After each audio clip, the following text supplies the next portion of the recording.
Support Black-owned journalism now more than ever. Black-owned media faces threats and needs our support. Help keep Black voices alive by donating today. Support Black voices today. Welcome to another edition of Let It Be Known, the original Let It Be Known, the real Black Press Morning Show, supported by AmeriStarRail, One World Products, and Triumph International, among others. We're glad to have you all this morning. Today, we're going to get into part one of a three-part with the Rock and Roll Hall of Famer, the legendary Cheryl Salt James of Salt and Pepper. Also, we're going to get some news from around the world this morning. And we start this morning with an update. So let's go get a quick 60-second news update just to start our morning. Happening today in 60 seconds. Former U.S. Representative Tom Malinowski won New Jersey's Democratic special primary for the 11th District, AP reported. He advances to the special general election in a race both parties view as competitive. Minnesota gubernatorial candidate Jeff Johnson suspended his campaign after his daughter was found fatally stabbed in St. Cloud.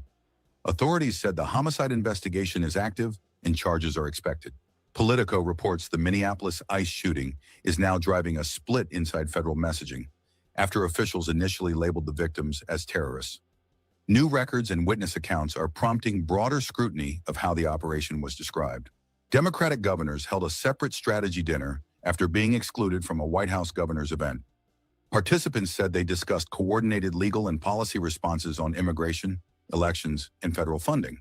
In Monday's White House live updates, officials defended their Epstein files rollout while facing bipartisan pressure over redactions and disclosure gaps.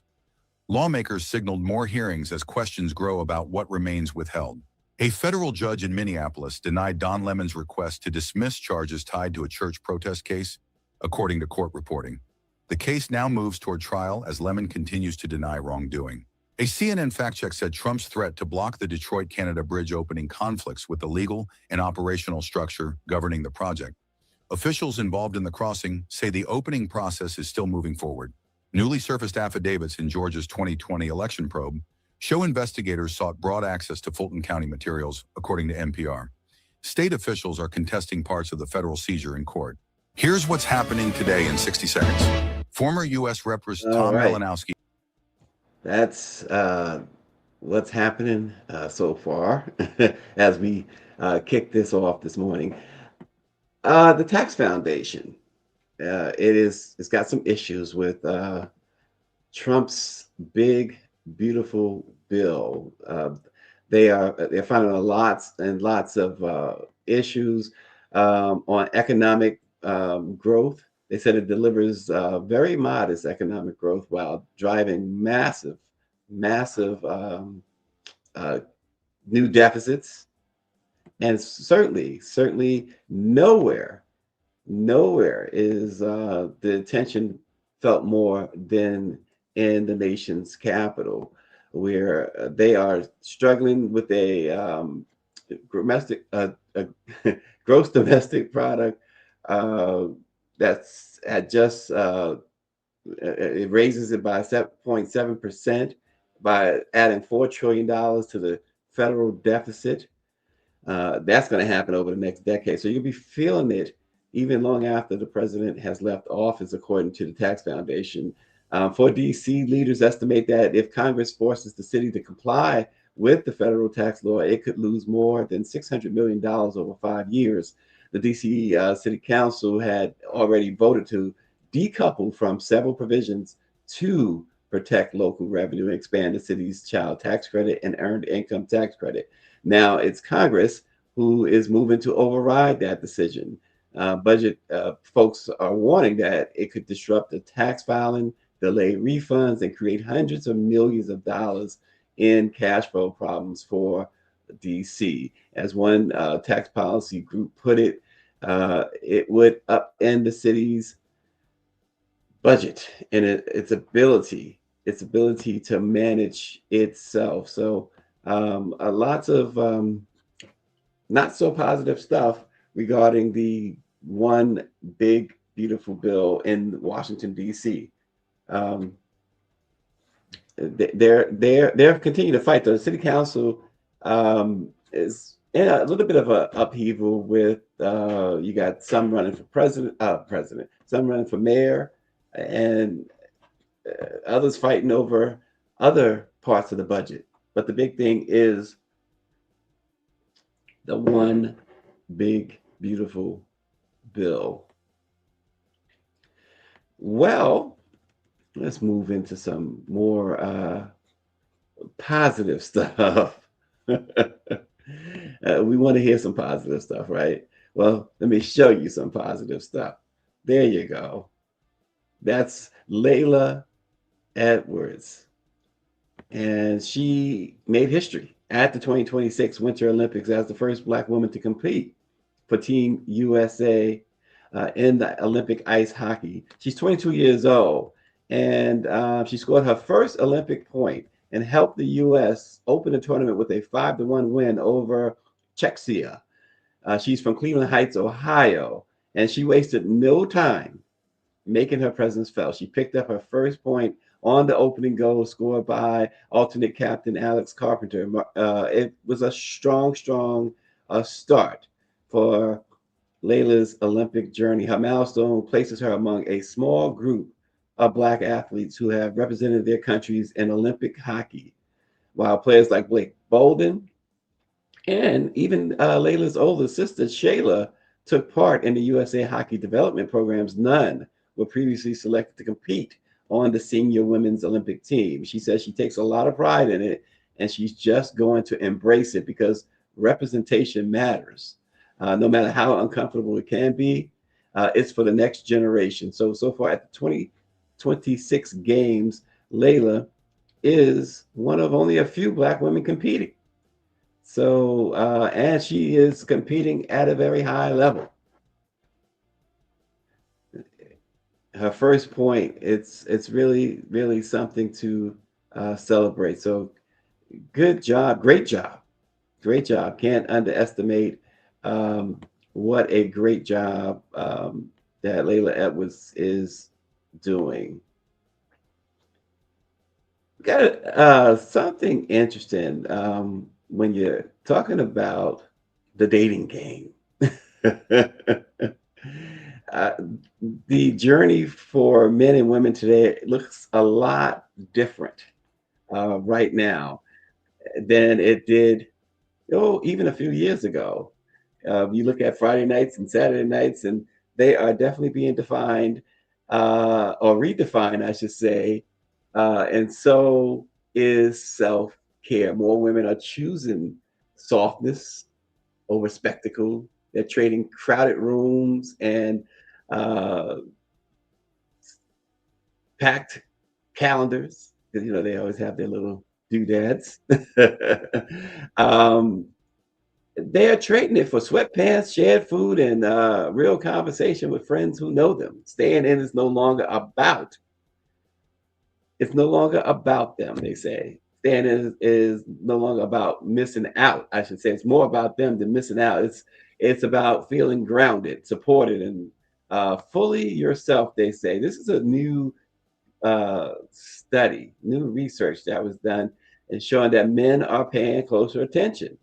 They're investing time in grooming, aging with intention, and thinking carefully about how they look and feel in their own skin. And they're not doing it, they say, for applause, but for confidence. Different choices, same message, whether it's a girls' night in or a new daily routine. Self care has become personal, intentionally, and on their own terms. And RNG says, happy Wednesday. And the Black women are doing great in the Winter Olympics, and the speed skater is on another level. Absolutely. Absolutely. Okay, so it is definitely time to check in with our girl, Shawnee B, on what she's got for news we can all use this morning. Let's check out Johnny B's report. Tuning in to Shawnee's World. It's your girl, Shawnee B. And if you're cooler, you got to cool. Oh, yeah. Disclaimer. Baby, look. When you have children and you have to rely on a daycare center to be your village so you can go to work or go to school for those hours, baby, you got to make sure that they ugly ass are hiring the right people to ensure that your babies are protected while they're not in your presence. And I'm going to take you to St. Charles, Illinois, where the news is going to break down what a 23-year-old employee thought was a good idea. And it actually harmed a few children that aged around 17 months old. I'm going to let the news give it to you straight, no chasing, and we're going to come back and go down this rabbit hole. Let's go. Accused of giving laxatives to toddlers. And telling the kids it was candy. The woman was fired from the Learning Experience daycare in St. Charles. Our Suzanne Lemonnier spoke with parents who just found out why their kids have been so sick. The mother and father say they are devastated after learning about what happened here. They say for many weeks they were trying to figure out why their child was always sick. They agreed to speak with us if we concealed their identities. My child is still suffering from constipation, which the doctor said it was going to be a side effect of the laxatives, of coming off of laxatives. This mother says her 17-month-old child was in the care of the Learning Experience since the summer of 2025. Around the same time, this woman, Yisel Juarez, was hired. St. Charles police say Juarez, who is from Sycamore, gave chewable laxatives to 3 children who were 2 years of age or younger. The mother we spoke to says her toddler has been suffering from diarrhea for the past 2 months. After doctor visits and switching the child's formula, nothing worked. We thought it could have been a virus, and that was negative, but he was not diagnosed with any stomach bug or anything either. Then on Monday, the mother says she learned the unimaginable. We found out from the director that she had fired her employee because she allegedly was giving them these laxatives and saying that it was candy so that they could get sent home because she was overwhelmed. It's disgusting. Get another job then.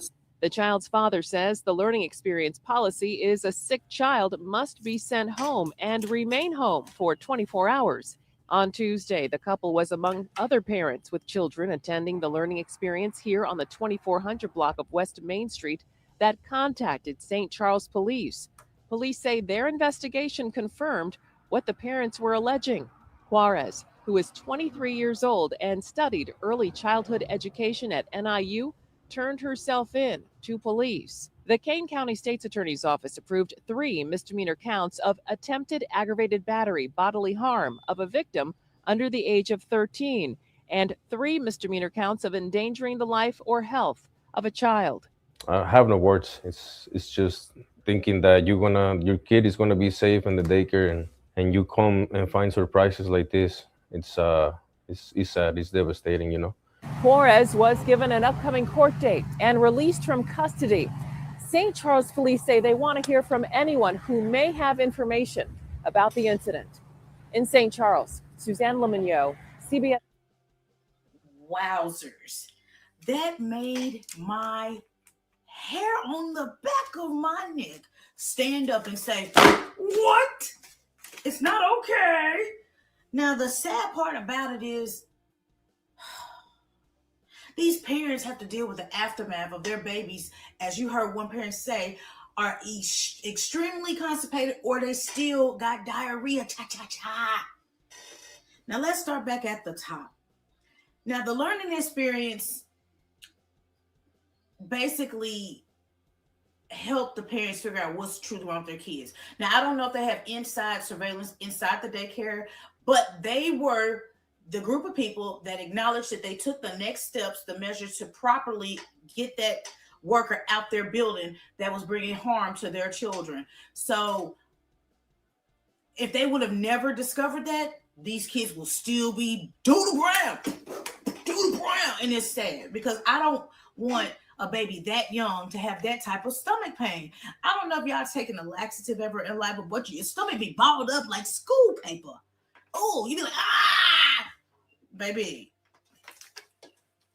Now, sometimes it's not balled up. Sometimes it's just loose. And you can't hold it. You can't sneeze. You can't laugh. And you can't poop because the poop gonna come out. It turns into a liquid sometimes. So it just depends on how your body responds to it. But either way, them babies are too young to go through that. So let's say that 23-year-old Giselle Juarez thought it was a good idea. What disturbs me is that she was actually paying money or had a scholarship to go to school at NIU for early childhood education. So sis, what's wrong with your ugly ass? You're doing it all wrong. Why would you be going to school when you're doing the in-person job and you're failing at it tremendously? You are a harm to anyone younger than you, including those that can't talk or barely walking or coming into the age where they are talking and walking. Baby, you can't be around no kids. You can't. Now, who hurt you? Who hurt you in life, ma'am, that you thought this was a good idea? Now, I get it. You're overwhelmed. We all are. But when did you talk to your boss to say, look, I need some help? Hey, look, can we get a few more employees? Like, why would you take it out on the kids? Because you had, or your company had a policy in place that if the kids was showing signs of illness, that they had to be removed immediately and be gone for 24 hours. Girl, you don't know what that laxative could have did to that baby that young. You're not supposed to do that, ma'am. And then you're gonna lie and tell them this is candy. You know, kids be like, At the end of the day, people are gonna go as low as they're gonna go for their own peace of mind. And unfortunately, they do not mind who hurts or get hurt in the process of it. That's what bothers me. That's integrity and morale. You see why we always saying this is why I always hold people to that, because what they do when you're not looking is the most nerve-wracking thing in the world. Now, when they mentioned her charges, I said, damn. Are y'all gonna lock her up though? Because you can tell us her charges, but if y'all ain't gonna do nothing but just give her a slap on the wrist, it's no good. So she has 3 counts of attempted aggravated battery of a victim under the age of 13 and 3 counts of endangering the life or health of a child. Now, her court date is coming. It is approaching. But ma'am, you're not good at it. Change your job. Stop applying to places, getting a job, suffering, and then doing stuff to people that actually come here unbeknownst to why you're having a problem here. But this is what they rely on because they have to go to work, they have to go to school, they have to go out of town, whatever their choices in life be or are. You can't, if you don't like the circumstances of your job, quit. Don't just do it for the check, because now you're doing anything, and then anything could harm somebody else because you're like, well, I'm gonna just do what I can do. Baby, if it ain't fitting, then move around, girl. You're 23, and it makes me nervous that if you watched other kids, what other techniques have you done? Because you just did it too smooth. Smooth criminal. Ow! You did it too smooth and you got comfortable doing it. And you saw that them kids was uncomfortable. You saw that those kids have been gone. And if those kids had still had the aftermath of taking a laxative, they probably never came back. Girl, you should be ashamed of yourself. Lastly, who's going to take care of them unnecessary hospital bills that these parents accrued, taking their kids trying to figure out why their kid can't stop doodling? The poor little baby, oh my gosh, little baby probably never touch candy again. Now they're like, this candy hurt my stomach. I'm so blessed that when I had my son 10 years ago, that the beautiful Miss Jerry, which has a 50-year, now be 50-year plus, certificate from the city, because she was spectacular taking care of our babies. And of those people that are adults now were her little kids that she watched when they were young. And now they are having offsprings, and their offsprings have offspring, and she's watching them too. So the fact that I had a trustworthy person to watch my son, teach my son, and feed my son properly, I'm forever grateful, because everybody does not have that. And then when you do go into these freestanding daycare centers, they're hiring people like a rotating door, so you don't know what their energy is, and that's what scares me. So all I can tell you guys is pray over your babies, and if you can go to a daycare that has a camera or where you can zoom in and see what type of day-to-day stuff goes on at the facility, and I know those are expensive, by all means do so. And if you can't afford, make sure that you can, I don't know, if your child is of talking age, have those as well as you can communicate those conversations with your baby to see if there's any unfamiliar behavior going on. But those parents was totally blindsided that that lady did that. The people that allegedly, let's say allegedly, because we're assuming that the staff didn't know what that one staff member was doing, but they're blindsided by it. But again, that's nerve-wracking that people trust you, and then this is what a person does under your name, under your LLC. They do this. Oh, business for you might not look good. You're gonna have a hard time proving that your employees are doing the right thing, Spike Lee.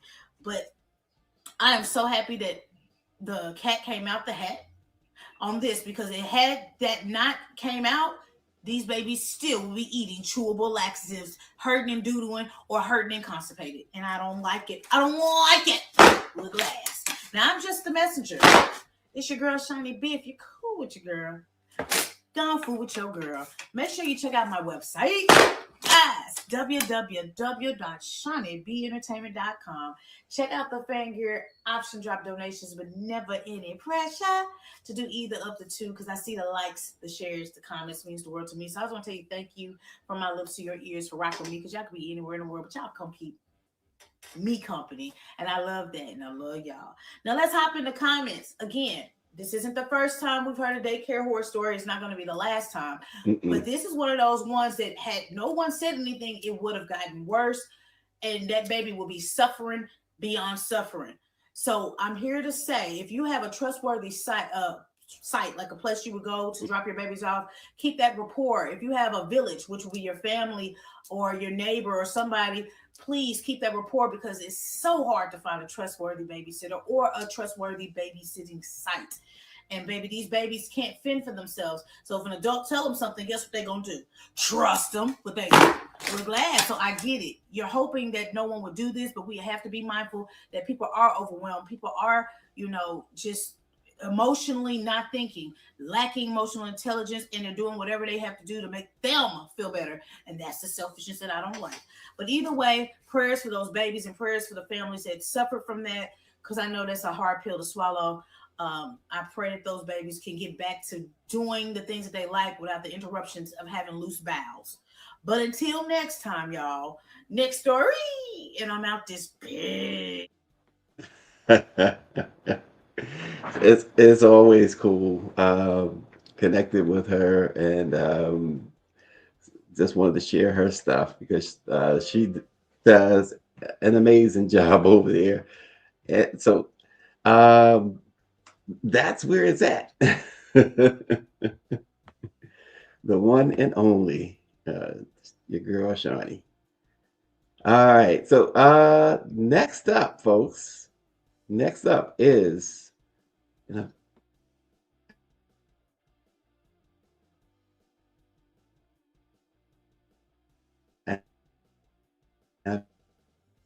try Salt James.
Okay, so we are having some sound issues with the.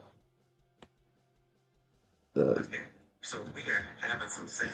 All right, we're having some sound, and now I'm getting feedback. Couldn't get sound, but now I get feedback. I tell you, uh, w- we'll make this. We'll make it work. RNG and others, as we try to nail down this uh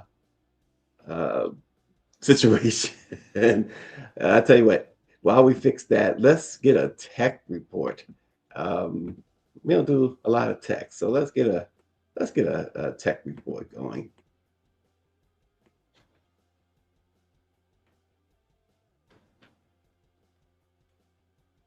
See if we got some sound there. Yeah.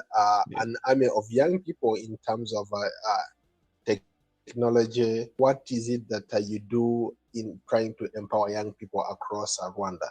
I lead Wikimedia Rwanda, which is a team that is made up of young people. Yes, we've started also recruiting people who are not in the youth category, but our work rotates around promoting open knowledge in Rwanda, and we target Wikimedia project websites, Wikipedia to be specific, and then Wikicommons and some other websites that used in disseminating knowledge. How are the people responding, especially when they take, for example, they go on Wikipedia and they put in whatever information and it pops up in Kinyarwanda? Some people have not really understood that. They're not even aware that there is Kinyarwanda Wikipedia. So some of them that get a chance to land on Kinyarwanda Wikipedia, they get so surprised. And then they again come up with the question, who are these people behind Kinyarwanda Wikipedia? Because most people know English Wikipedia. And even me, before joining the Wikimedia movement, I kept thinking maybe the editors are a group of people who are living somewhere in the US or Europe, putting content up.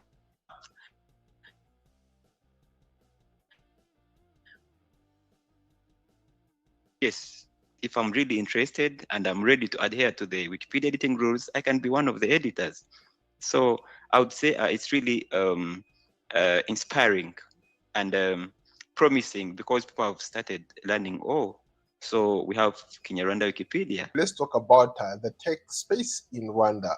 Your president has been on the forefront of trying to empower young people. His government has built an ecosystem that enables young people like you to do your thing.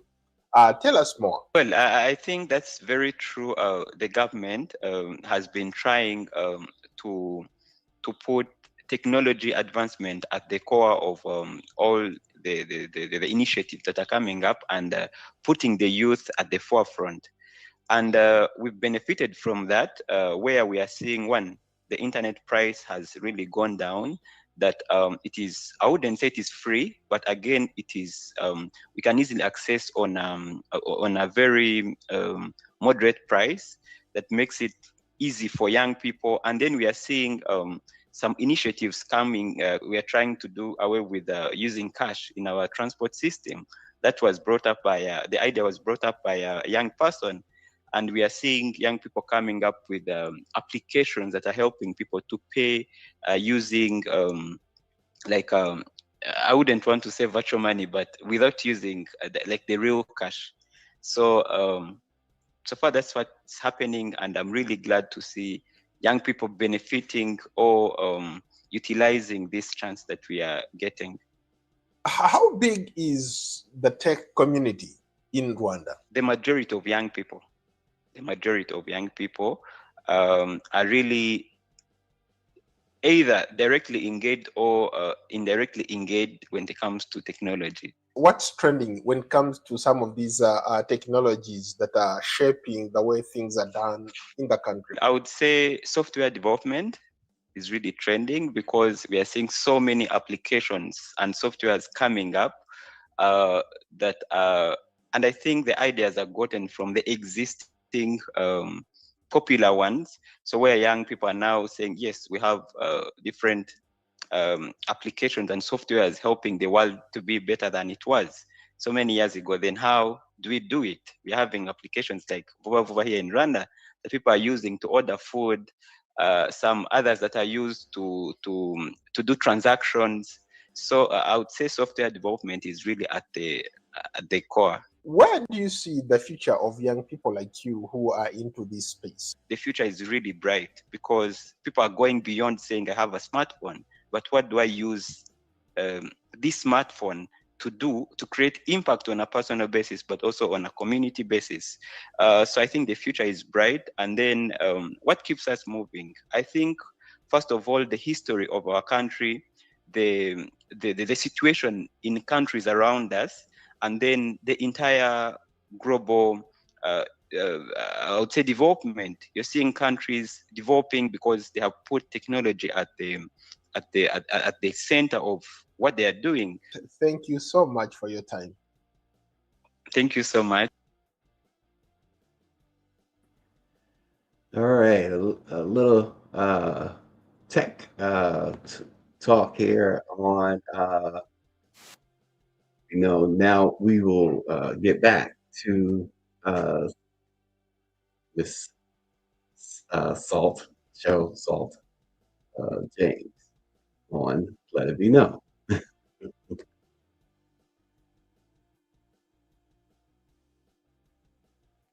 To my life, Peppa's right here. That's on her. This is nothing new. 30 years, you know what I mean? 35 years almost. So it's all good. I say that salt is essential and pepper is optional. So I'm on the periodic table of sodium. You know what I mean? So we good. Those sound like fighting words to me. We play around like that all the time. I like jabbing at her. Yeah. So 35 years. Did you ever imagine that it would be 35 years? You know what? There was something weird about when it all started for me. I was in my first year of college, Queensborough College, and I really didn't belong there because I barely made it out of high school. So I was a little confused and didn't really know what I wanted to do with my life. I knew that, school is amazing. I think that everybody, if they can, should absolutely go to college and get an education. But for me, I don't know if I needed that year off, but I was kind of drowning. And so I was looking for my passion. And so when I got on the mic, Herbie, our producer, who we give all kudos and love to, when he put me on the mic for the first time, I was like, this is it. This is what I'm going to do with my life. No plan B for me, and it was something inside of me that really believed in what I was doing. And I think that when you have that, not that fake belief, but like that real, like I'm going to do this kind of belief, it really propels you into your future. So the long and the short of that is that, yes, I did know. I did not know that I would be performing all over the world 35 years later, nor did I really want to, but we give the people what they want. Yeah, and y'all have done so in a large way. When you started, you mentioned Herbie Lovebug. When that was getting started, I mean, obviously, as I said at the top, it was male dominated, and here comes Salt and Pepper, and y'all changed the game. What was that like? You know what I always say, Salt and Pepper brought something fresh and new to the game. I say we brought fun, fashion, and femininity. We were around the way girls from Brooklyn and Queens. We love to have fun. We love to dress up. We love to party, and I think we were just very relatable to other women. Like they really felt like these were our girls from the hood, basically. And so it felt like, it did feel like we were breaking ground at the time, because no one else was doing what we were doing, so it felt great. But it also was intimidating. Like you said, a male dominated, genre of music like hip hop. And the way we got our foot in the door is we did the Showstopper, which was the answer to Slick Rick and Dougie Fresh's The Show, and they were Dougie Fresh and Slick Rick. We looked up to them. So that was very intimidating. But as women, we knew we had to do something drastic. And Herbie knew we had to do something drastic in order to get people's attention. Yeah, and most who know anything about hip hop know The Show and how big at that time Dougie Fresh and Slick Rick was. and here you guys come like, okay, we gotta answer to that. It was almost like UTFO, even though that was more stage. Yeah. She was our inspiration, actually. It was like we saw her do it, and that was a model to say that we can do it. Shout out to Roxanne Shante, Queen. Love you, Queen. Yeah, another trailblazer right there. Absolutely. So you guys really, and then nowadays we talk about female empowerment, women empowerment, but you guys was way ahead of that. And a lot of us remember the stuff you did with In Vogue. And that was just tremendous. And that you talk about making a statement. What was that like when you went in the studio with them? And did you know that those songs, What a Man was going to really make the market made? Well, just doing What a Man in the studio and really vibing and feeling like what a great song it was on its own. And then thinking of like, who could we, put on this hook that would make this even more explosive? And I think it was Pep who was like, why don't we ask In Vogue? And testaments and how sometimes artists, look up to other artists and like, you're always thinking another artist is like bigger or greater than you. So we were like, think they'll do it? Like they're In Vogue. Like, do you think they'll get on this record? Meanwhile, we're Salt and Pepper. So we got together and we had a meeting about it first. And when I just looked around the room at all the beautiful ladies and the powerful women in that room, I'm like, this is going to be amazing. Then we recorded it. But the thing that really, really took it over the top was the video.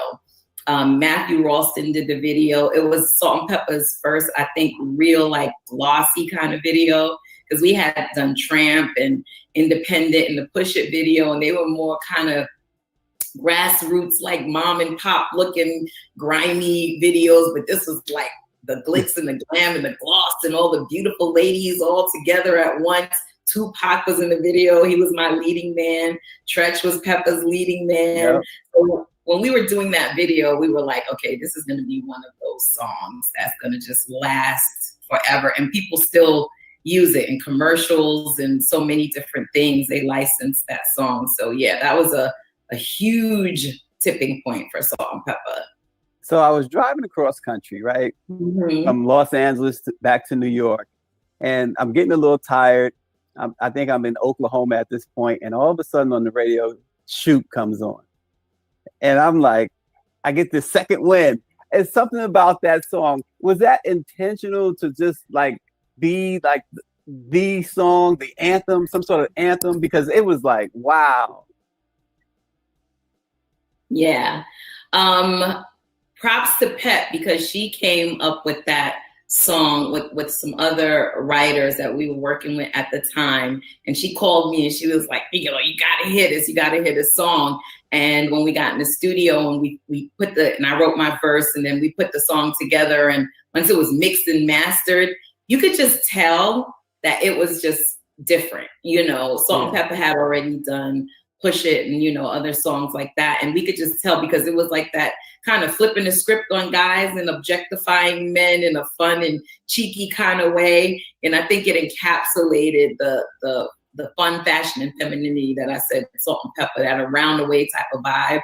And so it's our favorite song, like hands down. People ask us, me and Pep, Shoop is our favorite song. And speaking of being a female in music, and having your opinion, even about your own music, and your own career, we had to really go hard and fight the record company to put that out as a first single on the Very Necessary album, which kicked that album off, because we felt strongly like that was the only song that could be first, Right. And so, yeah, it's my favorite, definitely. And the women karaoke that song more than any other Salt and Pepper song. Yeah.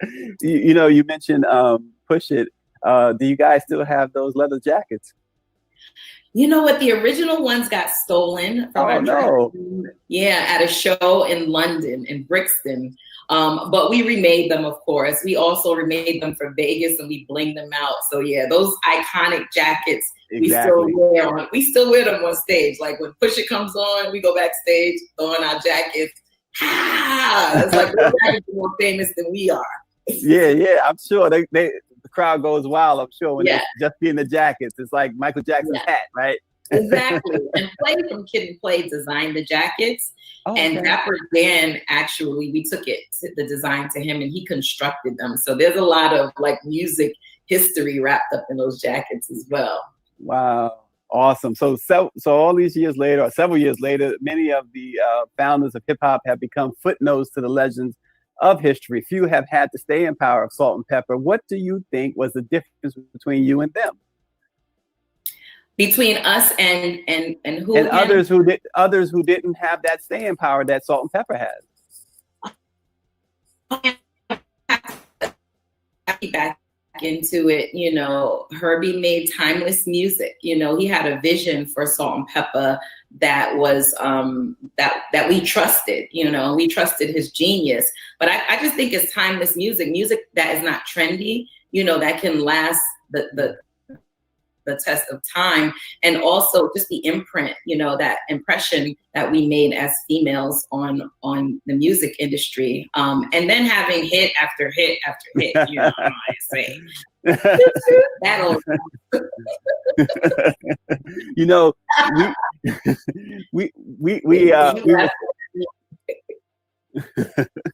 we were fortunate to find out that you have like so many words of wisdom.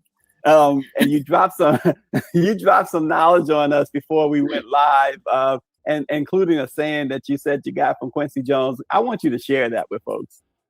Well, I read something that he said, not one drop of my self-esteem depends on what you think of me.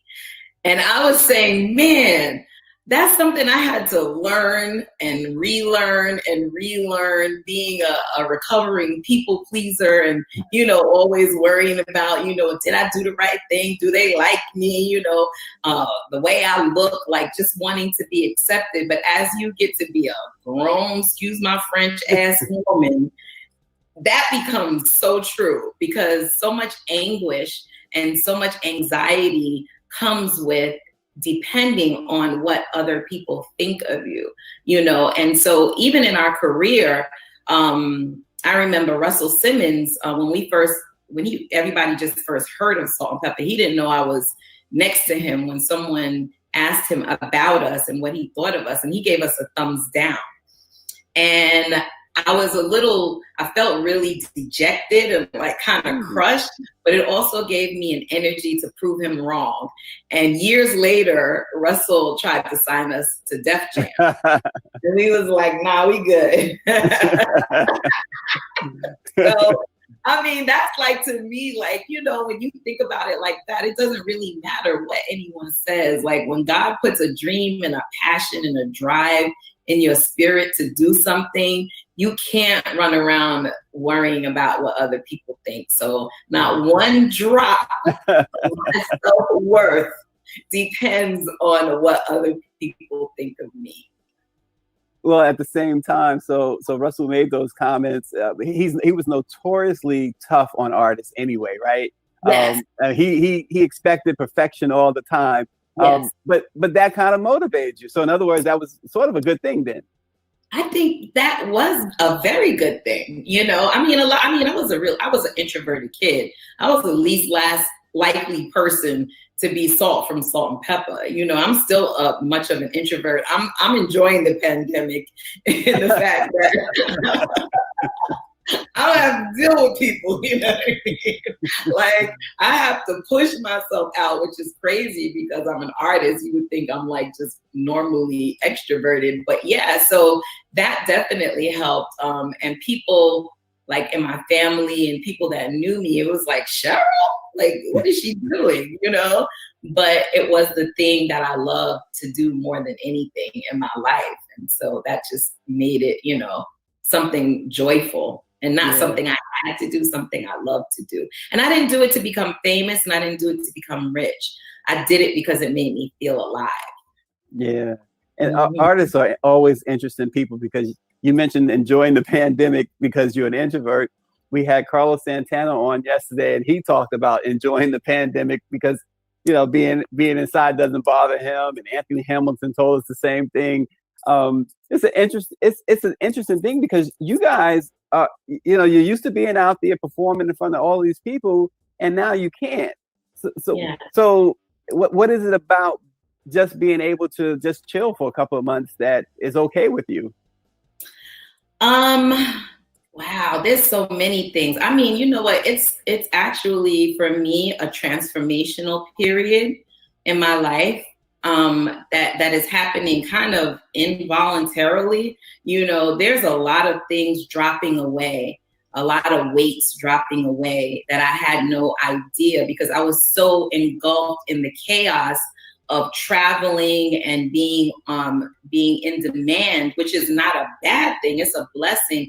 But when you're in that such a chaotic environment, you don't even have time to think about, what's really going on. So then when everything just stops, it's like, now I can think, now I can figure out what I want. And now I can see what's really happening, and now I can pray, now I can get that relationship with God more intimate, that intimacy that you have with God that guides you, that when you're too busy, sometimes, you lose that when you are a believer.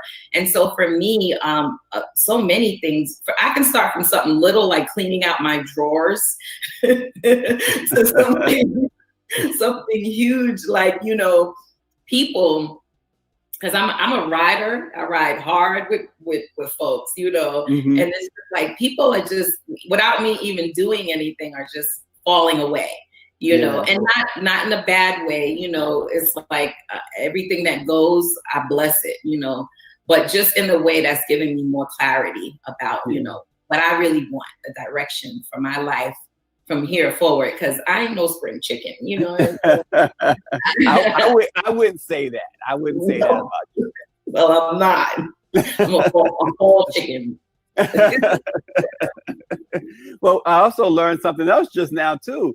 You got superpowers. When you did like that and said stop, everything froze. So see, I'm figuring it out. You know what I mean? I'm figuring out my superpowers.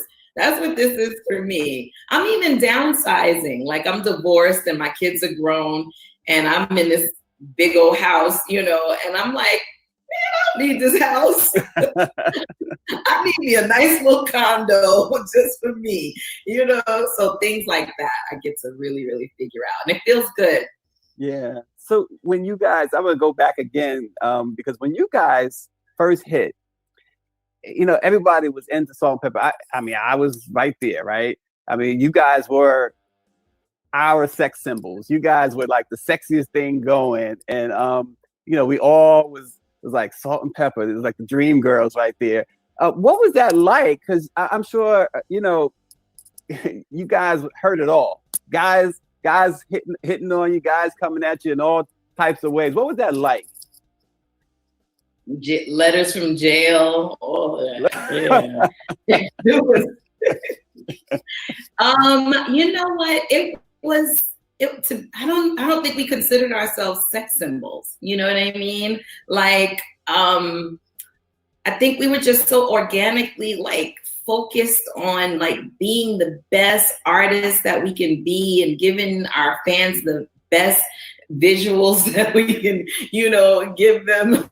But I don't think there's many women that are considered sex symbols that in the midst of it, they were like, yeah, I'm a sex symbol. You know what I mean? Like, it was just us being ourselves and just being, I don't know, free to be women and being sexy and embracing that, in a way that we felt was appropriate for us. Right. Well, what we see today is a little bit different, right? Just a little bit. Just a little bit. Just a little bit. Don't get mad at me, but I don't want to see no more twerking. No more twerking. No more booties in the camera. I'm sorry. I'm sorry. But no, that's okay because I'm saying I'm grown. I'm just a grown woman over here. Well, I was about to say now you sound like somebody's mom. I know. Well, they call me the mother of the group, so I'm kind of motherly anyway. Plus, I have a daughter, and no judgment. I'm just saying. Yeah, that's you. I'm just saying. My booty was hanging out my shorts in the shoot video, so I definitely cannot judge. Look, let me tell you something. You was talking about Tretch and Tupac being in the video and stuff, and remember you guys on the beach and stuff. The guys, we used to like edit those guys out. We just Right. Pepper was like, he's coming this way. Like, no. Forget about those guys. That was such a fun video. Yeah. Did you guys were you really instrumental in directing the video and making sure it went this way or that way? Absolutely, yeah. And every aspect of anything that we did, from clothing to choreography to video concepts to picking, the directors and the set and everything. That was always the case with Salt and Pepper, for sure. It was so important to us to do that. Because that's how you become authentic, you know what I mean? Like, you have people around you, obviously, that can advise you, but you don't just sit back and go, like, make me a video concept. Like, this is what I want in my concept. Yeah. Mm-hmm. Now, you guys are also business women. You got, I think, a cosmetic line. Oh, yeah. Yeah. We have a cosmetic line with, bam! Uh-oh, there it is. Salt and Pepper's here, and we're still in effect with this makeup. I have it on now. I'm home doing my own makeup now. I hope I did a good job. But I actually use it. I said I actually use it, though, because it's actually good. Okay. But it's a Salt and Pepper line from Milani, and this is a Very Necessary palette from the Very Necessary album, and a Hot, Cool, and Vicious palette from the Hot, Cool, and Vicious album. And I have on the Shoot lipstick today. Look, I'm just doing a commercial. Like, there you go. If you like a nice little. See, I always say this when folks, we had just to give you an idea, we had CeCe Peniston on, right? And CeCe got up, joined the interview. She took her device, whatever, we're talking, and she goes into her bedroom to look for something. I'm saying only on Black Press do you go into CeCe Peniston's bedroom. So only on Black Press Live do we see Salt put on makeup. Shoot lips, honey. This is a daytime color. I'm a daytime girl. Pep's the night. Look, my daughter's laughing at me. Pep's the nighttime girl. So this is the Push It Red, honey. Push it real good with this red. There you go. Red used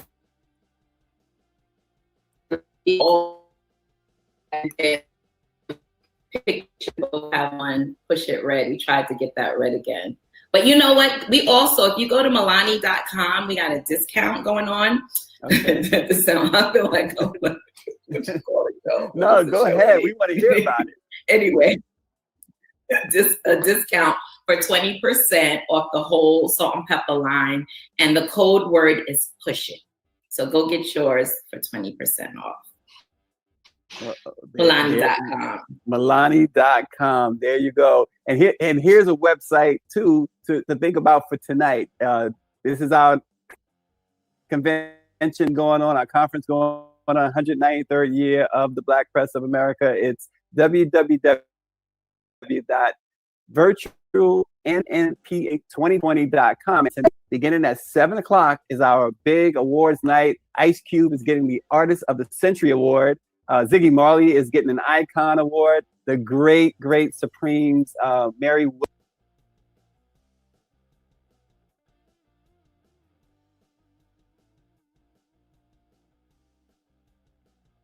miss it. You really don't want to miss it. Maybe next year we can convince some performances. Hey, you never know. Never know. We got to blend out now. You never know. Yeah. Congratulations on 193 years. That's insanely incredible and groundbreaking. All right. The beginning, the only Salt, James. Really cool stuff. Has a lot of, we're working things out. Had some audio and some visual issues, bringing you that conversation with Salt from Salt and Pepper. I love the fact that they play around the way they do. The stuff that she said at the beginning there. Oh boy, about the difference between a salt and a pepper. But we appreciate you guys. We're getting it together, RNG, and all of you guys out there. We're getting it together. This is what happens when you're thrown from the fire pan, from the frying pan into the fire, and happen to reboot. So we got you. Like I said, we got some help with some backers, and we certainly appreciate them very much. And we will shout them out. Salem Anesthesia Pain Clinic being one. AmeriStarRail, Transportation Innovation, and Triumph International Inc. Check out the Michael movie, April the 24th. We're rocking with them all. They're rocking with us. So keep it coming. And we appreciate you. Thank you, love.